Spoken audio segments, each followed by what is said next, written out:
Hello and welcome to the Sega Nerdcast episode 69. I am Chris, the editor of Sega Nerds, and with me this week is Blake. How's it going, man? Doing fine, man.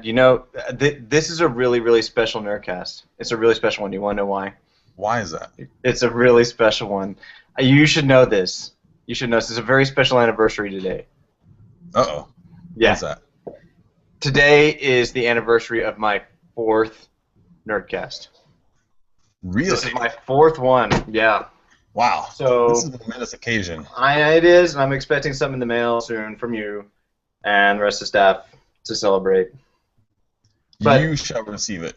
Keep fantastic keep every day. But otherwise, I'm doing great. I hope you accept CODs. Yes.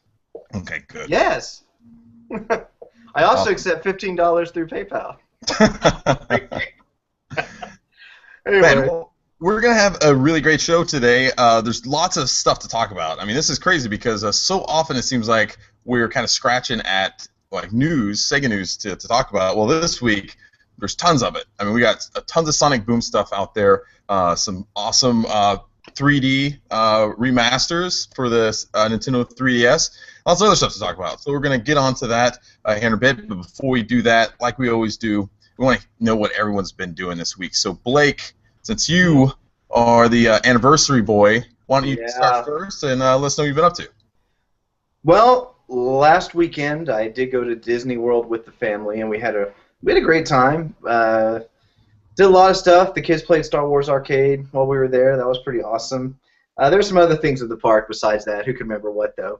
I did think, though, you see all the different characters running around with the costumes and everything. You run up to them and take pictures and get hugs and stuff.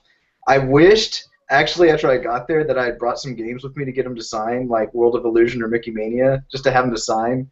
That would have been hilarious. I looked at it and go, what is this? Okay, whatever. My wife was like, why would you do that? No one cares about that. It might very well kill the resale value on it because, you know, if I'm trying to sell it, say, hey, Mickey Mouse at Disney World signed this. Like, yeah, who cares? You think that anyone's ever done that before? I have to imagine someone has, but I'd still care. It'd just be something kind of fun to have on the shelf. Say, yep, and that's my souvenir. It didn't cost me anything. It's a signature on Mickey Mania from Mickey Mouse or whatever, you know. So maybe next time. My daughter actually wasn't too happy that we didn't buy her one of the autograph books for the characters to sign. We went to the shop. She's like, oh, we need to get one of these. And I kind of poo-pooed it. And we're like, no, we got to kind of do something else. Let's get out of here. So she's already put it on our to-do list for the next time we go to Disney World, which also includes meeting Cinderella because we didn't meet Cinderella. Oh, no. So yeah, good trip. And I had tendonitis in my shoulder. So good for me. Hooray. Is that from like carrying a bunch of like shit the entire time? No. It didn't help. The trip didn't help it, but it's something that I've been dealing with for a few months. Well, you know what? I'm kind of pissed about this whole Disney trip. I'll tell you the truth because your wife talked to my wife all about it, and now she has been badgering me about it. So I think probably sometime next year, early next year, we're now going to have to take our kids, maybe spring break or something. Yeah. Boo-hoo, man. I've never been. You just got back from England, and you're like, oh, man, now my wife wants to do something. It's the worst.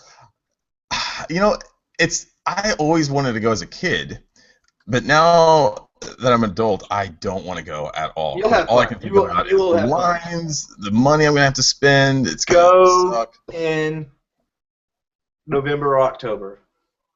We didn't have to deal with any of that nonsense. It was still crowded, but it was so much less crowded than you would think. And there were so many rides that we were able to just walk right on. It was awesome. I wonder how the lines would be on like the National Gay Pride Day at Disney World. I wonder if it would be less people there, because if there's less people there, I wouldn't mind taking my kids. I would assume there'd be more. But that's a guess that there would be more. Just go in November, do like we did, take that weekend for Election Day in 2 years, that long weekend that your kids will be out of school. And go that weekend, which is what we did. So no one's there on Monday and Tuesday because not every state even does that. And What were their favorite rides, and what was your favorite rides there? well, we did mostly kid stuff. I'd done the Disney World thing before when I was a little kid, so it wasn't really my plan to go there and be like, we're gonna do Space Mountain, we're gonna do all these things that I knew my younger kids couldn't do. So we did all the stuff really structured around them. They've redone the Mine Train, the Seven Dwarfs Mine Train. It's the same ride essentially, but they've taken animatronic characters out and they've taken their heads out and replaced them with different heads that have CG projected on them, so their facial animations are a little bit more elaborate. And that was actually pretty cool. I was really impressed with the amount of work that went into that. So I thought I appreciated that, and that made that one of my more appreciated, maybe my favorite moment as far as a ride goes. My youngest daughter, I don't know what she would have said her favorite thing was, but one of the first things we did was we went into a little room, I guess you call it a ride, but it's not. It's really more of a show called the Tiki Room. And you sit in there, and a whole bunch of animatronic birds and parrots and other things come down from the ceiling and tell jokes and sing songs. You know, it had to have been there since the day it opened. It's pretty old. You can hear the little clacky clack of all the machinery moving the birds' beaks up and down. But she thought that was incredible. She laughed and she clapped. Every time a song was over, she would just look all around and, yay!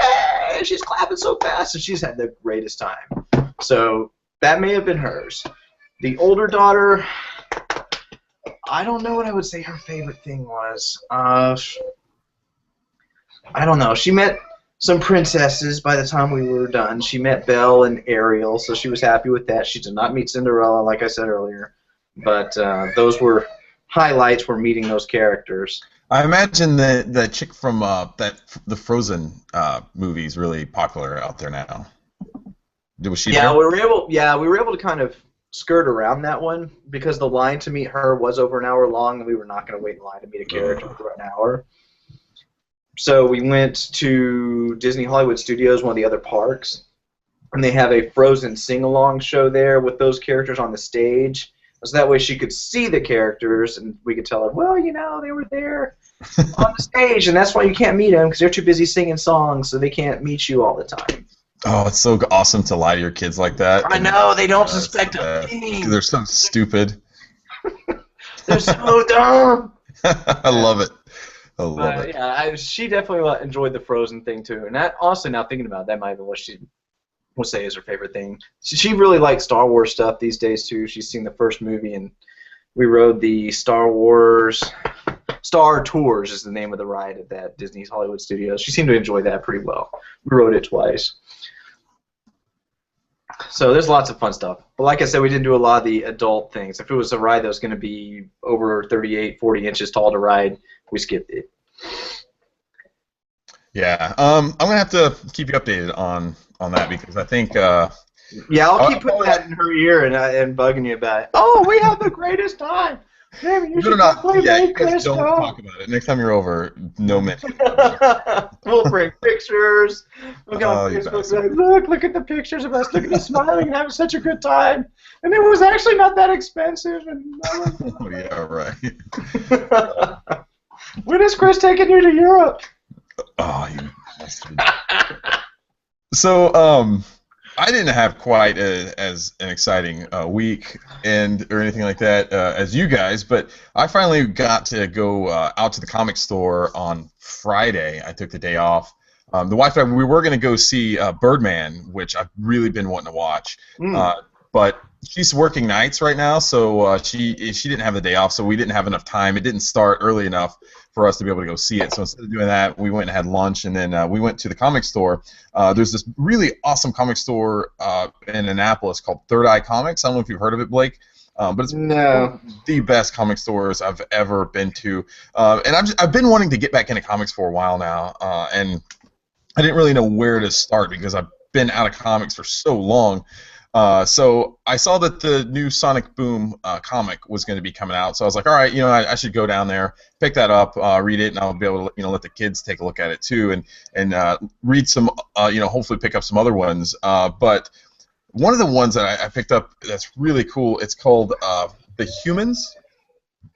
and it's really really cool. It's the way it was described to me was Planet of the Apes meets Sons of Anarchy, and it's basically about it's set in the early 1970s in like West California. It follows like a biker gang, but they're all apes, and they're all like anthropomorphic, so they talk and everything, and they have like human qualities about them. They're a biker gang, and but it's all everything in it is all monkeys, but they're also like humans that they call like skins or something like that. In it. Anyway, it's really awesome. It's really kind of graphic, and mature. You definitely don't want to let your kids see it. Who is the author on it? Who's the writer? Keenan Marshall Keller and Tom Neely did it. Okay. And it started off as an independent. Image just picked it up. Okay. So I got that one. I also got Tooth and Claw, the first issue of that. That's another Image comic. I like that one quite a bit too. Then I picked up the first volume of Civil War. I'm sure you're familiar with. Yeah, the Marvel thing. Yeah. Yeah, I picked up a couple of comics, but been reading through that. I want to familiarize myself with that and read through that, especially since I think it's the new next Captain America is going to be based on the whole Civil War thing. So no, I hadn't heard that. I kind of don't follow movie news when I know I'm going to watch the movie anyway. I don't like spoiling it. So thanks for spoiling it. Nah, it's fine. That actually makes a lot of sense. Looking at some of the stuff that happens in that new Avengers trailer also kind of seems as though it might feed into that. Maybe. So. And then, like I said, I also picked up the first issue of the new Sonic Boom comic. And I guess it's okay. You know, like I read a little bit of some of the other Sonic comics and stuff. So this one, it's Ian Flynn's writing it, and so some of the other people who've done some of the Archie Sonic comics in the past are back working on this one, and it seems pretty good so far. I mean, the first issue, not a lot really happens other than kind of introducing Styx and some of the other characters in the new Sonic Boom game and everything. So I'll see. I guess I'll see what happens from there. I'm gonna let my son read it and stuff too. But okay. We'll see what Sorry, my son came in, so. Oh, that's okay. You've probably been hearing my daughter screaming upstairs this entire time. No, that's okay. Anyway, let's get into some news now because we got quite a bit of it. So yeah, we've already taken like 15 minutes just to talk about last week, and this will end in an hour. Or like I said beforehand, I'm just gonna throw my computer out the window. All right, so news this week. Big news, Pure Solar HD came out on Wii U. I know I have that game on Wii U. I got it yesterday. Took a long time to download. I don't know why. Took about 3 hours or so to actually download the thing. Don't know what the problem was. You said you had this game on Ouya also, correct? Yeah, it's a big download. I think it was well over well over a gig at least. Okay. Which is really a really big game, like for the way. Not many titles are that big. So. Yeah, and that's the entire Wii U hard drive, even if you get the big. So maybe that's what it was. Is it was having to delete everything else on my system just to make space for that. It's like, oh, that save file for Sonic Lost World, it's gone now. Good. Anyway, but I did get a chance to play it a little bit yesterday after it downloaded for 3 hours, just enough to kind of play around with some of the options and things like that. And yeah, it looks great. Even my wife, who doesn't like RPGs, saw the game. She's like, "Well, this is a very pretty game." It's like, yeah, it definitely is, and I like all the options as far as the ability, give me the option to move around things in a particular way, this running quickly and all that kind of stuff. That there's actually a toggle for a lot of those things. So, so far, very, very brief experience is positive, and I'm looking forward to getting into the game. I know I'm going to be reviewing that version of the game for the site soon. I'm not sure exactly what tack I'm going to take with that particular review. I'm trying to think of something slightly different to do that, especially since I don't play tons of RPGs. Anyway, I do want to mention that the game is coming to Xbox One on the 21st of this month. So that's a new announcement from Watermelon that they finally beat their certification masters at Xbox, and it will be heading to that platform by the end of the month. So it's crazy. They've had so much, I guess, issues with Microsoft. It seemed like for the longest time, Microsoft was one of the most like indie developer friendly, places to go.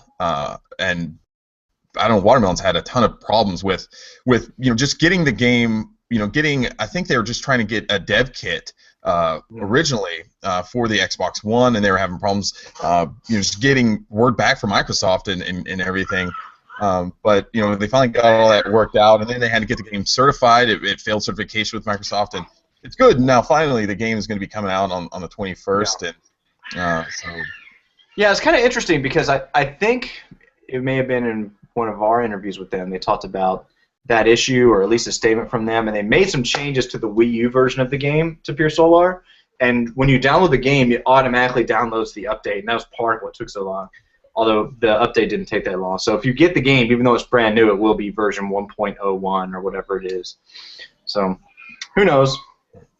That's good. Very now cool. let's get on to the really, really big release that everyone's waiting for. Oh my god! I'm so excited, but I'm not. For Football Manager coming to PC, Mac, and Linux this past week. It's getting decent reviews. I imagine if you like Football Manager, and I know you're out there, you will love it. If you're like me and really couldn't care less because you're American, then all well on you as well. Some of the new stuff they've added. A new sidebar for instant access to your squads, and new tactics, and more new things. Also, a lot more advanced motion capture. Supposed to have a lot more animations in the thousands. Let's see.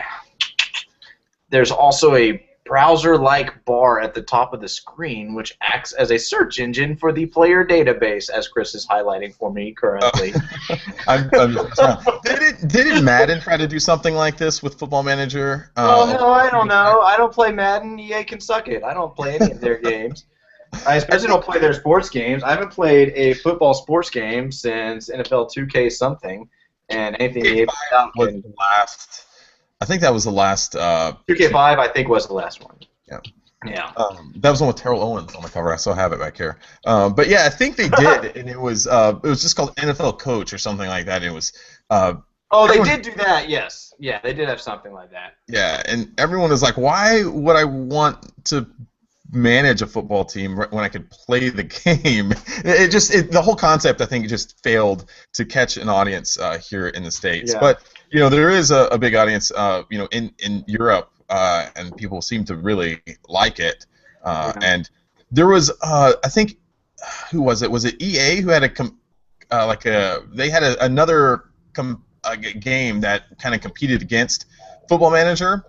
They announced this year they were going to cease. I forget what the game was called, but they were going to stop that series now because Football Manager held such a firm grasp on that small little niche genre. So I guess that's one thing you could say. That's a feather in its cap that they beat EA at something. I want to say it was EA that It might have been. I don't pay attention to sports games. If I'm watching a press conference, whatever, it's skip, fast forward. Listening to another podcast about sports games, skip, fast forward. So, I mean, that's just my fault for not caring, but I can't make myself care about any EA sports game.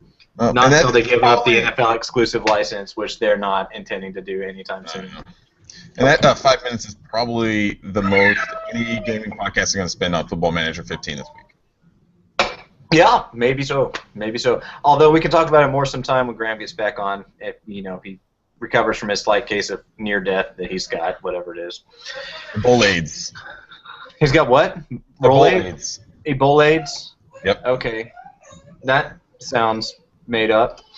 All right. I think you and I both watched the Sonic Boom TV premiere, so we can talk about that. That's the next big news, right? Yeah, that's a really big news. I've been really looking forward to it. I made all the kids. I was bummed out because I slept in yesterday morning because it aired first at 7 o'clock on the East Coast.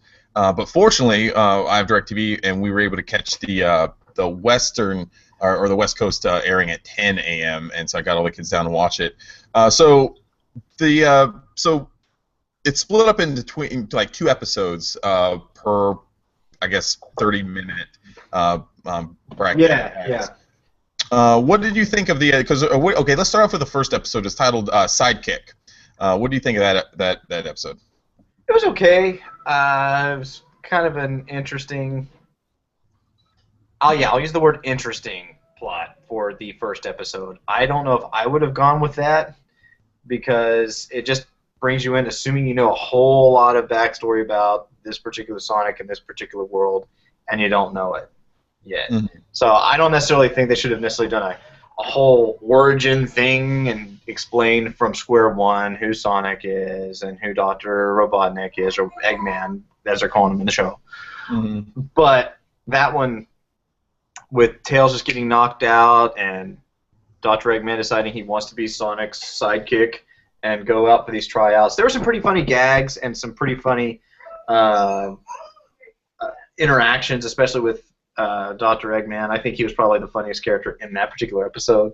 I think he stole the show in both episodes. I think he was great. But yeah, like what was interesting though is the little tease that they've been showing, like leading up to the show. That was actually like basically the beginning of the first episode. You know, like Right. what they showed during E3 and everything. That was actually like what they led in with and everything. So yeah, the first one was basically Tails crashes plane, which we saw in the teaser, and he got hurt. Sonic saved him, and Sonic wanted to basically find a new sidekick because he was afraid Tails was going to end up getting hurt, and so he held a contest for a new sidekick, and Robotnik ends up coming in and going into the I guess the competition for a new sidekick. I thought the little, what was it? Was like a beaver, or it was a beaver, right? Yeah, I don't remember his name. He was, I think, because what was great. Stephen Frost was live tweeting throughout the airing of the episode. It was really cool because he was putting out a lot of neat information, some backstory and stuff about the show. I think he called it Fastidious Beaver or something like that. But he was great. I thought he was really funny. Just kind of the jokes and stuff. I like what you were saying. I didn't feel like any of the jokes were like forced or really cheesy. I think it was kind of it felt natural and with the kind of the flow of the episode, and the animation I thought was really good. I thought Yeah, the animation's good. Mm. I think it's the best animation I've seen in a Sonic cartoon up to this point. I don't know if you'd agree. I guess I haven't seen really many of the mid-'90s ones. I didn't watch Sonic X, so I couldn't say definitively. But it's certainly, it's CG, so it looks very smooth and very well done. Mm-hmm. So definitely no complaints about the animation, and I really think that the humor was mostly spot on, and a lot of the jokes hit pretty well. Again, a very, very small criticism about the show running, whether or not that should have been the first couple of episodes or not, Right. but just, not a big deal. I think it really got a lot better in the second episode, though. With the second episode started. Yeah, that was so funny. The second episode was funny.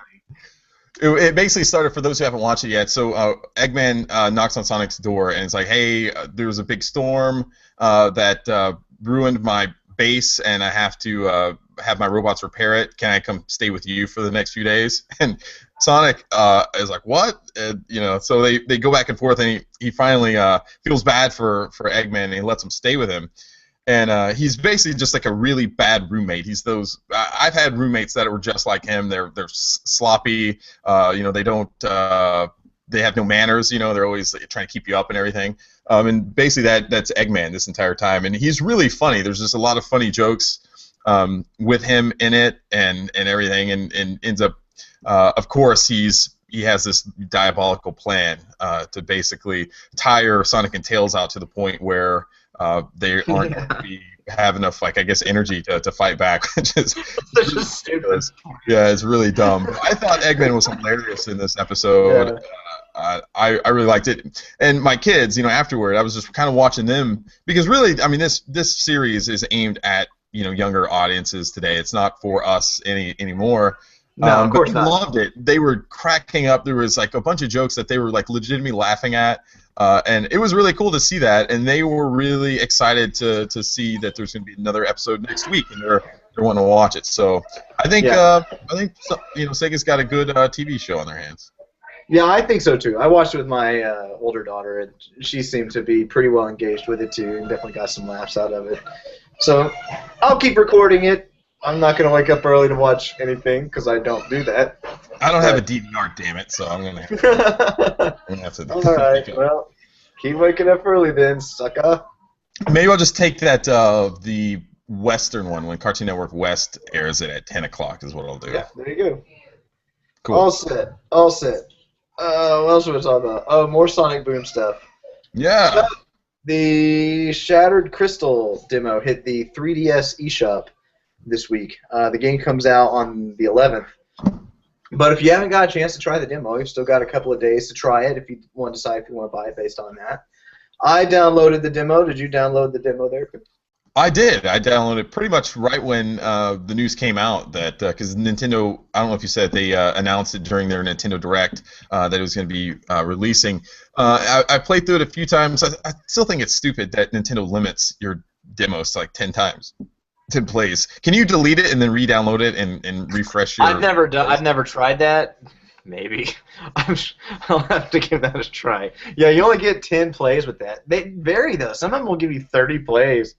You know, something like that. I don't know who decides that. They would do that. Like, what's the point in limiting someone playing a demo? I don't know. I don't. You know what? Probably because if some little kid gets a demo like that, like let's say you're a parent and you find out that you can play these games just over and over and over again, and you've got a 4-year-old who doesn't care that they're playing the same stage over and over again.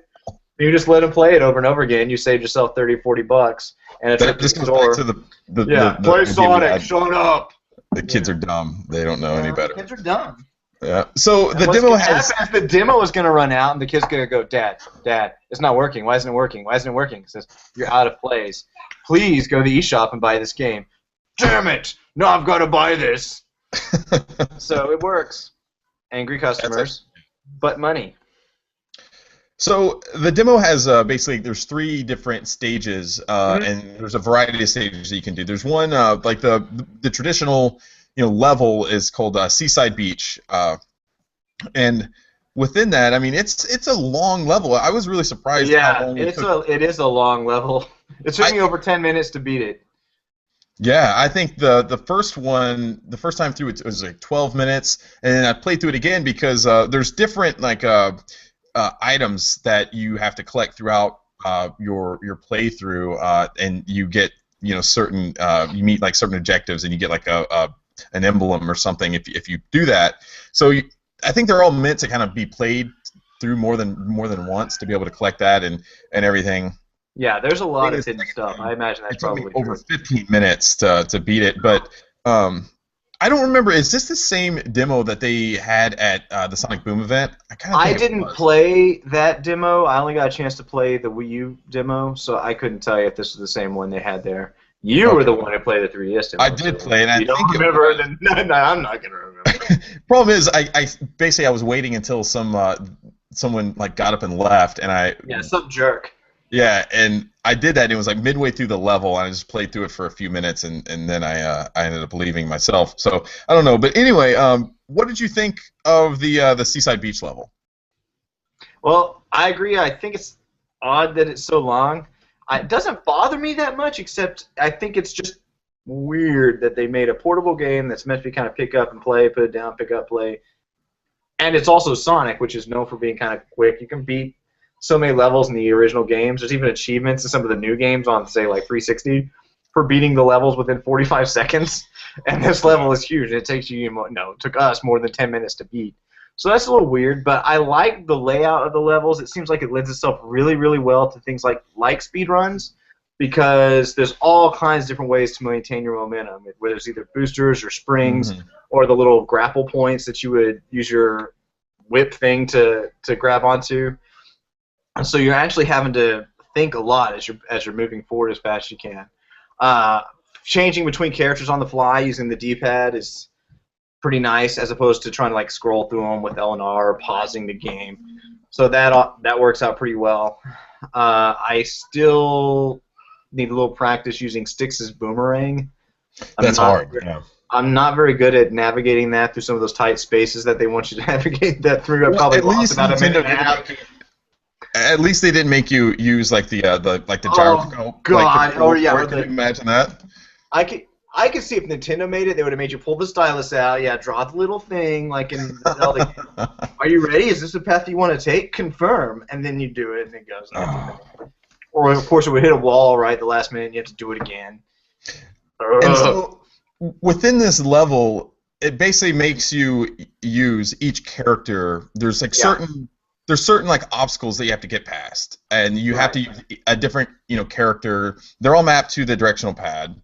So it's really easy to switch between them. And I think maybe that is one reason why the levels are going to be a little bit longer, or a lot longer in some cases, than traditional Sonic games, is because they have to design a level that uses each, utilizes each character's abilities, your characteristics to get through. They have to have that in mind while they're developing this stage, and be able to create a level that's like, say, like in Sonic 2 or something like that you can blaze through in a minute or two.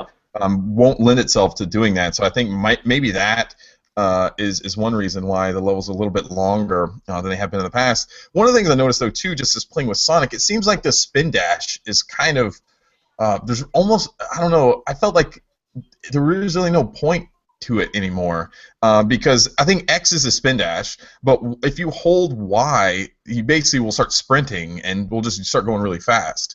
And so I never got the sense that I needed to spin dash anymore.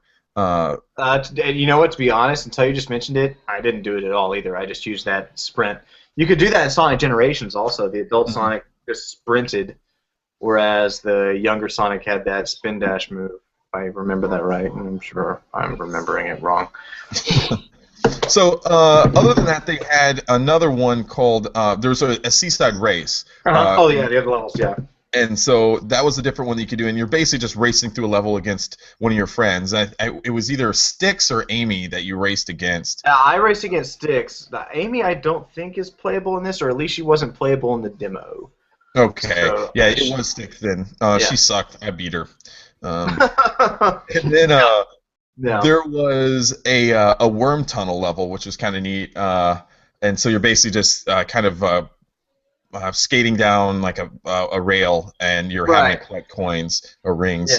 Yeah, the other two levels, Seaside Beach and Seaside Race, we should probably know, those are side-scrolling stages. And Worm Tunnel was what looks almost like a three-dimensional endless runner. Right. So you're behind the back. Think Sonic Dash maybe, except going down a tunnel, or some of the other new Sonic Adventure sorts of games, and you just basically go as fast as you can while dodging stuff. And if you can dodge stuff and also push the right buttons and grab onto things and swing the right ways, then you'll just get through it and beat the boss at the end. But not that tough. There's a couple other things that were locked out, like you couldn't go into Amy's house, which I wonder why Sonic would want to go there, and then Styx's Burrow is also locked. Right. So. Oh yeah, they're just the 3 stages. 3 stages, 10 plays.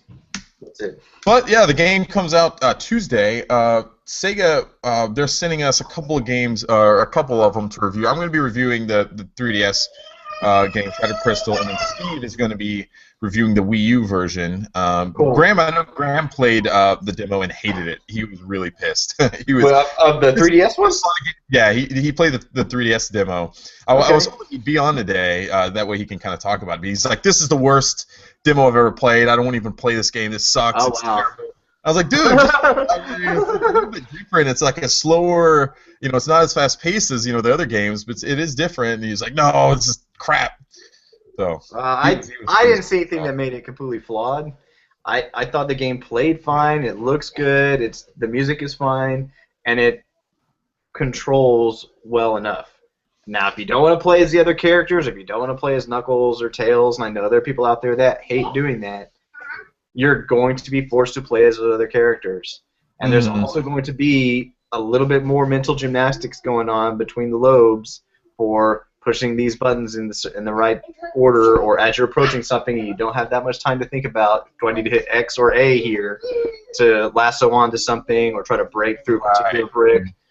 So if you want to just jump and drill and that's all you want to do, like in the old Sonic games, there's more going on, for better or worse, depending on how you want your Sonic game to play. Yeah, I ran into that a little bit too. It's just like forgetting what button I needed to press, try to lasso and like keep my momentum like as I'm jumping through like a series. But overall, I thought it was good. It gave me a nice idea of what's to come. I'm really excited after playing it because I think it is going to be a pretty decent game. I'm going to be interested in seeing what some of the other critics are going to be saying about the game. So reviews should be coming out, I would imagine, from the bigger sites on Tuesdays. What usually Sega does with its embargoes with that is they usually wait until the day of release. So we're looking at probably Tuesday for all these reviews to start coming in. And I haven't seen any tweets or anything like that on social media or Facebook about like what people are thinking of the game so far, but it'll be interesting to see what the scores get, starting on Tuesday. You can already bank on IGN score being 2 points lower than the average. So just be ready, guys. It's okay. Everyone's opinion. I have my my inflammatory tweets already saved and ready to go. So. Good. And I love IGN. I'm just joshing you guys because I know you're listening. Anyway, my daughter's down here with me, so you probably hear her bouncing around. That's okay. That's all right. I finally got my wife to take out Odin from the room. So, another I'll go ahead and talk about this one. Another nice bit of news that was announced this past week was that Sega is going to be bringing the next round of 3D classics over here to the West. Of course, those were previously released already in Japan. And now we're going to be getting them here in America. It's really exciting. So the first game to come out is going to be 3D Afterburner 2. Yes. And then there's not a firm release date. They just said early in the year. And then afterward, they're going to release a new game every month after that. So they didn't say if it's going to be in this order, but the other games coming out are going to be 3D Fantasy Zone 1 and 2, 3D Outrun, and 3D Thunderblade. Man, we've been wanting these for so long. We were hoping Sega was going to announce them during E3. That came and went. But, man, this couldn't have come at a better time, I think, because I was looking at kind of the release list that Sega had, and after November, there was a ton of games to come out in October, November. Then after that, there's really not a lot here in the States. So having just something to come out, in the early part of next calendar year, I think is big for them. And a lot of people really love what M2 has been doing with these games, just going back and remastering them, adding all these neat little authentic touches to the game. Whereas you could switch between different soundtracks or different visual styles or anything like that. But what do you think about the games they're going to be bringing over, and what game are you most excited about? Oh man, well first of all I want to clarify that the Thunderblade game is actually based on the awesome arcade game, not, with all due respect to Naka-san, the shitty Super Thunderblade, which was a Genesis launch game. So just want to make sure everyone realizes that the arcade one was amazing, and that's what they're basing this on. That may be the game I'm most excited to play because that's never been ported to anything that I can think of, other than Master System, which was kind of, sort of a port. Not so much a playable version of the original game. So I think I'm most excited about that, especially considering the sprite scaling that they used in the game to simulate the buildings and everything. Mm-hmm. Looked really cool back then, and I'm actually excited to see how that works in 3D on the 3DS. So that may make that one my most anticipated one, although I'm really jazzed about Afterburner 2. I love that game to death. And I haven't played Fantasy Zone in a long time, so I'd be really excited to play that one also. Yeah, I'm really looking forward to the Fantasy Zone games too, because I'll admit I haven't played those games a whole lot. I have Fantasy Zone 1 on Master System, but I don't have Fantasy Zone 2. And yeah, I'm really looking forward to those, and I think they're going to be coming out at $5.99 a piece, which I think is for what the amount of work that M2's put into these games. I think that's a pretty decent price. It's a little bit, on the high side for a classic retro title to be released. But I agree that's a little high, except when it comes to how it compares to what Nintendo puts out. You're paying $5.99 for something awesome, and they put a lot of effort into these. There's so many options, and they're pretty much all really good games. Or you could pay $5 for Wrecking Crew or Urban Champion. Yeah, that's so true. I really think $5.99 compared to what the other virtual console sort of games or remakes that you'd be getting on on the Nintendo platforms, that's just about as good as you can get. So definitely jump on these. Please, everybody, buy these so more come. Buy them. Buy them. And you can already get a whole bunch of them. We reviewed the original ones on the site. So find one and buy it. What do you think the chances are that Sega will release a compilation disc of all the games like they're doing in Japan? I guarantee you it will happen that they will announce it the day after I've bought them all. So as long as I buy them all, as long as I buy every single one, that next day it will get announced. So it's all up to you, Blake. It is all up to me. Don't be a cheap ass. I still haven't bought, I think, Shinobi 3 of the original releases. That may be the only one I'm missing. Am I going to have to PayPal you money again? For Shinobi 3? Yeah. Yes. No. I will eventually get all these. I will eventually get the biggest video game cheap ass that we have on the site, I think. I probably am, and that's fine with me, because that means I have more stuff, which means I win, I think. Maybe. Well, speaking of being a cheap ass and getting things for free, in our Sega Community News, have you heard about this? Like, it's the Internet Archive has created an Internet Archive arcade out there, and they have over 900 classic arcade games that you can play right in your browser, and you don't even have to pay anything for these. Some of the Sega titles they have available are Golden Axe, Hang On, Space Harrier, Flicky Congo Bongo, which is I know a favorite of yours, Blake, and Pop Flamer. I don't know if it's a favorite. I just know that. But have you checked this out at all yet, or have you heard about this? I checked it out before we jumped on here, just so I could get a sense of how it works.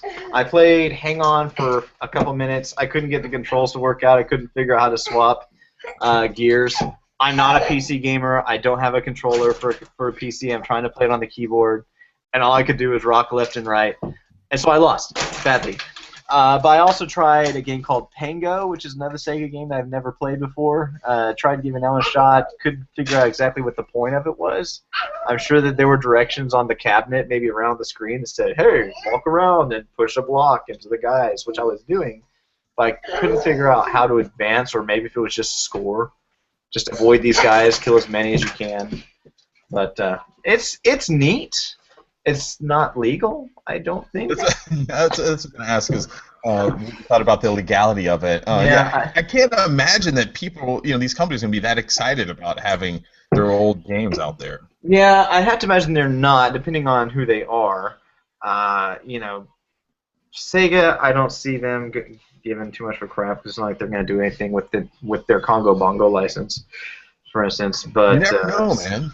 Some of the other ones that are on there, you said Galaga's on there, and I have to think that Namco's not excited about they Galaga. Have Donkey Kong, so Nintendo. Oh, okay. Oh man, then they're just opening up a whole new can of worms for themselves. I would love to see M2 work on Congo Bongo for the third batch of. As much as I wouldn't have picked that one out, a 3D version of that could be kind of sort of interesting. That and Zaxxon. Yeah. So maybe we could see both of those. That might be kind of fun. We have to start that the rumor going around. Let's start tweeting that out. Yeah, we'll just act like it's happening. Say, yeah, so some dude from M2 said Zaxxon's coming with Congo Bongo.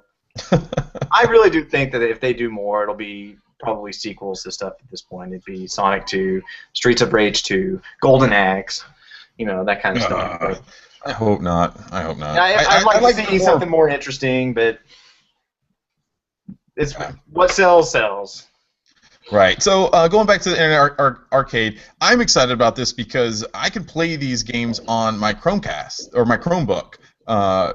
Because basically the Chromebook, all it is essentially just a Chrome browser. You can't do a whole lot more, but I can actually play these games on my Chromebook, which is great for me. It's kind of neat. I like the fact that they're doing this. Like you said, it's probably highly illegal, so it's going to be interesting to kind of follow to see what these companies do after they kind of get wind of it. Because the idea is, the Internet Archive tries to archive everything that's been on the internet. I mean, we can go use the Internet Archive to go. They have the Wayback Machine within that too, and so you can go and see old versions of websites, and it's kind of fun to go back on Sega Nerds when we first launched it, like in 2006 or something like that, and go and see just how the site has kind of changed over time, and it's pretty neat. Can you access it at any time you want? So is there like a black screen, or I don't know, like 3 years ago, from 5 to 3 years ago, just a big black screen under construction? Yeah, People got it like, no, but it's great. I don't know about the idea that we need to start archiving like video games and like movies and other forms of media. I don't know if. I guess there's some value to that at some point, but it would have to be after the copyright and trademarks has maybe have run out on some of this stuff. I would think, like you can't do that in today's. Yeah, I mean the thing is about movies is that they were on acetate film, and so they would deteriorate. So the fact that we didn't take care of those so long ago meant that a lot of movies are missing now. Same thing with music. A lot of music is gone. The video game age, I think pretty much anything that was on cartridge or even arcades has been ripped by somebody, and it exists digitally somewhere with some very specific maybe outliers on that. I think like Primal Rage 2, which was never released anywhere, may not exist anywhere online. There's only like 1 or 2 cabinets known to be in existence, so we need to get that one.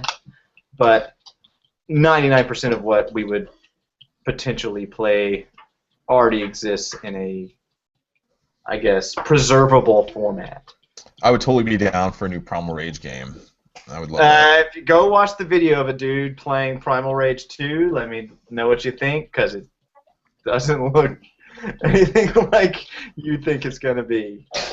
Oh, it broke my heart. It's interesting, man. I mean, you play the game with the first one, you're playing as dinosaurs and you're eating people and stuff, and the second one it comes out and you look at it, what is this? Maybe it's a good thing. They're humans. They're like these big, giant humans with weapons and things. It looks more like a caveman Soul Calibur sort of thing. That's really simplifying it, but it does not look like that sounds kind of dinosaurs awesome. fighting. Yeah, you might like it with all your barbarian fanboyism and all that sort of thing. So maybe you'll love it. Maybe you'll think it's even better. Mm-hmm. Or maybe we just get a Caveman Games sequel. No, that would be cool. Caveman Games? Yeah. Okay. Hold. You never played that on the NES? Which one was Caveman Games? It's basically it was like a form of like mini games, and you like had to do certain things, like you'd get a woman and you grab her by the hair, and it'd almost be like you just like swing her around and then toss her and see how far you can toss her. It's like a Olympic style game. Okay, that with sounds like it would never get made now. Oh yeah, I'm sure Anita Sarkeesian and a lot of other people would love a new Caveman Games. I would love to. Was that one branded? Was it branded like the BC comic strip or something, or was it just Caveman Games? You know what I mean? That's a good question. I don't know because the characters they did have like a really unique look to them. And so I don't know if they were BC comic branded or not. I'd have to go back and look. But yeah, we haven't had a good Caveman game in a long time. Actually, there's no Joe and Matt games in a while. We haven't got a Bonk. We haven't got a lot of things. No Chuck Rocks. Nothing. I guess people gave up on Caveman stuff. That's bullshit. We need a new. Yeah, that's just. Bleh. I would like maybe a free roaming like Neanderthal style game, like maybe like Viking Battle for Asgard style, but you're a Neanderthal. Okay. So what you want is Legendary Axe 3. Basically. Okay. Yeah, let's do that. All right, I can go with that. We'll start a rumor on that one too. That one already. We'll get that going. Yeah, Legendary Axe 3 is coming. How much time we got left? Oh, we gotta get through this in 10 minutes. 11 minutes. We have 11 minutes now. Let's get into what we've been playing. I'll go really quickly. I finished up Bayonetta 2. You finished it? Okay. I finished it. I beat the game. Oh my god, this game is one of the best games that I've played in a long, long time. Like everything about this game is so good. The combat system is the combat's just so tight and fun. I think I hurt. I think I hurt the ligament in my thumb playing it so much. I'm serious. Like I after I got done playing it, my thumb would just be really sore because there's just so much actually going on, and I still am feeling it. So Bayonetta has injured me. But I really loved the game. I think the story is less convoluted in this one than it was in previous games. Like I was able to follow it a lot more. I was able to understand kind of what was going on. It's batshit crazy, like the other game is. But it makes a little more sense, I think. I really one of the things I'm just most impressed by with what Platinum Games has done is create amazing looking enemies. Like each enemy looks so awesome, whether it's an angel or whether it's a demon. They just look so cool, so unique. I really love all the different variety in enemies. Probably one of the if I could knock the game on anything, and I'm kind of nitpicking here, it's that they start recycling some of the enemies that you have beaten in previously, and so you see a little bit of that, but that's just a kind of a small complaint. And for the most part, I mean, the game looks really, really good on the Wii U. So I did notice like certain cutscenes and stuff, like some of the background textures looked a little low res compared to certain other times. I'm not really sure why that is. But overall, the game looks a lot better than it did on the PS3 and the Xbox 360. Especially with the bump in resolution and everything, and the frame rate. I definitely suggest people go out and play this. I started playing the first Bayonetta. I was worried going into that game that they would lock the costumes behind like paywalls within the game. Like you'd have to collect enough rings to be able to unlock, say, like the Link outfit or something like that. You wouldn't be able to do that until like a third way through the game. Unfortunately, you can do that right at the beginning of the game. You can unlock or choose your costume. You don't have to pay anything. It's just you unlock it, and it's all unlocked for you. You can choose whatever one you want. So it's pretty neat going through and just playing the different outfits and everything. I think it's really neat seeing her as Samus and Link. I enjoyed both of those. Those are probably my two favorite costumes out there. But I'm still going through and playing the first Bayonetta, and I want to beat that.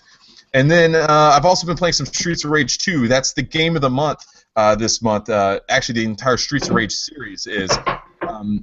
Christopher and I were playing that on the PS3 today. I know you. Apparently, the whole collection isn't on PlayStation 3 like it is on the Xbox 360. I couldn't find that. It's only Streets of Rage 2 that I was able to find on the PlayStation Store. Blake. Okay.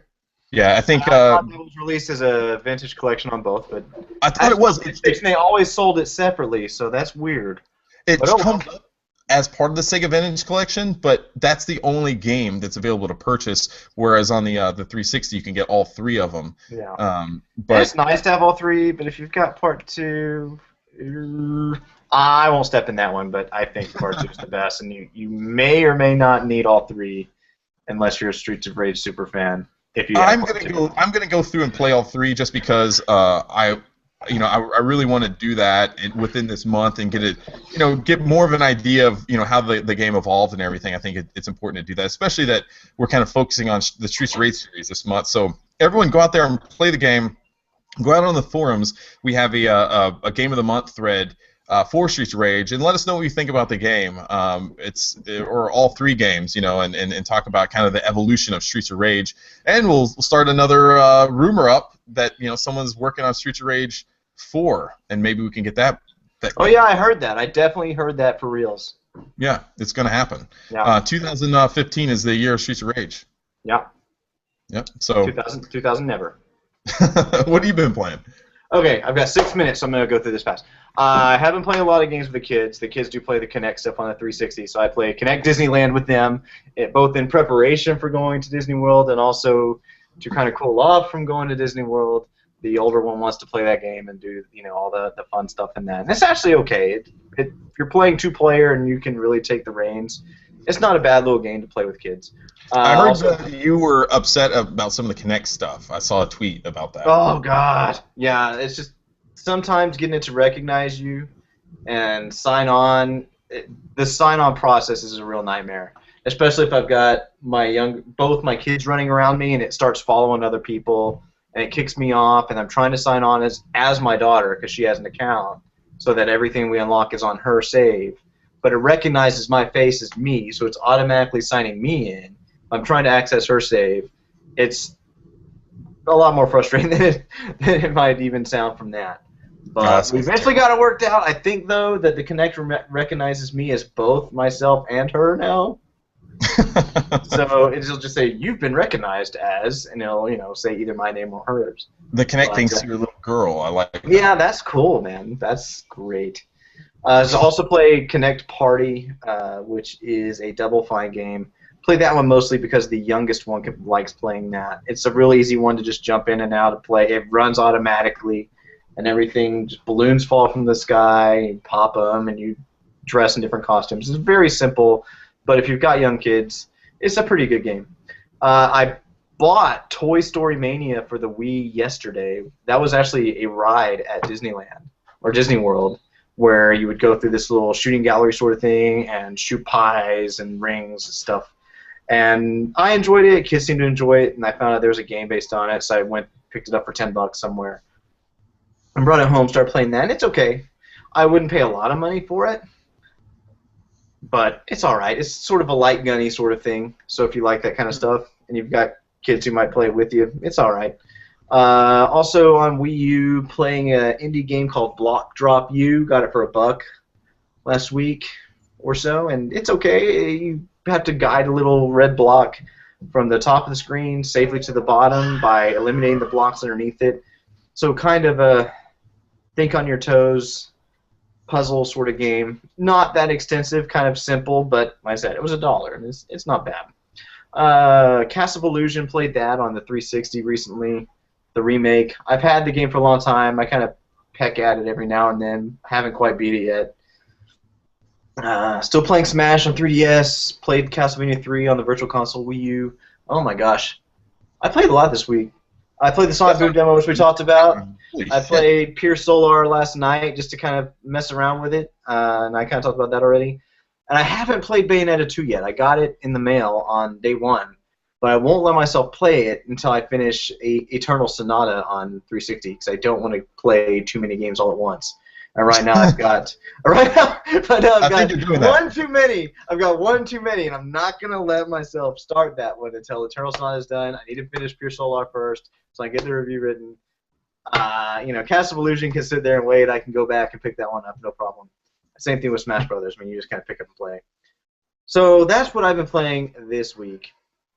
I forget. I've also been playing Costume Quest 2. When you mentioned Double Fine, it reminded me. Man, I love that series so much. It's so cute and fun to play. It's just one of those just genuinely fun games that you could tell just a lot of love and care went into that. I really do love that series, and I hope it continues. Costume Quest, the original one it came out of nowhere for me, and I played it, and I fell in love with it. I played the DLC, really enjoyed that as well, and I bought it on PS4 the first day it was available, and I've been playing a little bit of that and having a lot of fun with it so far. And I'm hopefully by next week I'll have beaten that and can talk a little bit more about Costume Quest 2. Really quickly, I know that I've been really bad about this. I'm going to this week announce the winners for that Toe Jam and Earl contest that we had months ago. I'm terrible on this one. I will apologize to everyone who entered. It ended up ending at a really bad point because that was right around the time when I had to go to England and then to Spain. And so I got really busy with that, and then I come back, and then there's more stuff. So I do apologize. I will get that out. Greg sent us a ton of signed like posters and other cool little things like artwork and signed video game covers. So we got a lot of stuff to give away, and it's going to be really cool. People out there who have entered in that, I think you're going to be really excited to see what we have. I'll take a photo this week and show it to everyone who entered, and we'll get that out. And I think, Blake, you have another contest that you want to announce that's going to go on this week, right? Oh, I do? Okay, yeah, I can announce it, although it's been an hour and I'm going to throw my computer out the window now. No, we were, trying to come up with a cool contest for those Sonic Boom posters, which we brought back from Sonic Boom in New York a few weeks ago. So what we'd like for everyone to do is, if you've bought, well, clearly you haven't bought the game yet, but if you are going to buy a copy of Sonic Boom on 3DS or Wii U, take a picture of yourself with your copy of the game and just send it to us on Twitter, send it to us over email, and we'll put your name in the contest to win one of the poster sets. Are we giving away one poster or a set? You tell me. I don't know how we're going to do that. I have to go back and look what I have. I think I have 2 posters left. Okay. I probably want to keep one just to put on the wall for the kids. We'll figure that out. We'll announce that this week. Okay. But yeah, we either have 1 or 2 posters to give away. Okay. So details pending. Yeah. But yeah, so the game comes out on the 11th. If you bought either version, take a picture of yourself holding it. Don't take a picture of yourself holding it in the store, because we're on to you if you're just going to go into the store and pick the box up off the shelf and be like, hey, look, guys, I've totally bought this game. Give me a poster. Take a picture of yourself at home or in your car, somewhere else, so that we can tell you're not at a storefront. In the bathroom. In the bathroom. Make sure you take it in the bathroom. Take that selfie from, high up. Take it from the high angle so you can see that turd floating in the toilet behind you. I just Sonic boomed in the toilet. Yeah. You'll get 2 entries if you have a turd in the toilet. I would love that. All right, so yeah, be sure to enter that. Send them. You could either send us your entry on Facebook or Twitter. You can send it as messages or email it at seganerds at gmail.com. And remember, this week we have some more new releases. We have Sonic Boom: Rise of Lyric, Sonic Boom: Shattered Crystal, and Valkyria Chronicles all releasing on November 11th. And then we have Fighting Climax releasing on the PS3 and Vita in Japan on the 13th. And that's going to be this week's releases. So be sure to get on the Sonic Boom action and Valkyria Chronicles. We got to support that because it'll make Sega want to bring more old games to the PC. I would love to see that. So let's do that. And that is going to do it for this week. And I want to see that. What's that? I don't even play games on PC, and I want to see that. Absolutely, we got to, man. Keep them alive. Keep Sega porting games. The Sega PC port movement is alive and well. And that is going to do it for this week. Remember, you can follow the show and get updates. We're on iTunes, we're on Stitcher. Go out there and review the show. Give us those 5-star ratings. We love that. It helps the show a lot because it helps get us recognized a little bit more. Growing the show is important. We definitely want to do that, and that's going to be kind of a focus of ours going forward, just trying to get the show out there a little bit more. You can follow Sega Nerds on Twitter. It's at Sega Nerds. Facebook is facebook.com/theSegaNerds. And YouTube, you can find us at youtube.com/Sega Nerds. And that is going to do it for this week. We will be back next week. Hopefully Graham will be over his Ebola AIDS, and he'll be back. Or he's just going to be dead, and you'll never hear him again. So either way, we just want a definitive answer. Either he's dead or he's going to be live back on the show. Yeah. I'm hoping for dead. And that's going to do it. We will be back next week. All right. See you later. All right. Bye-bye.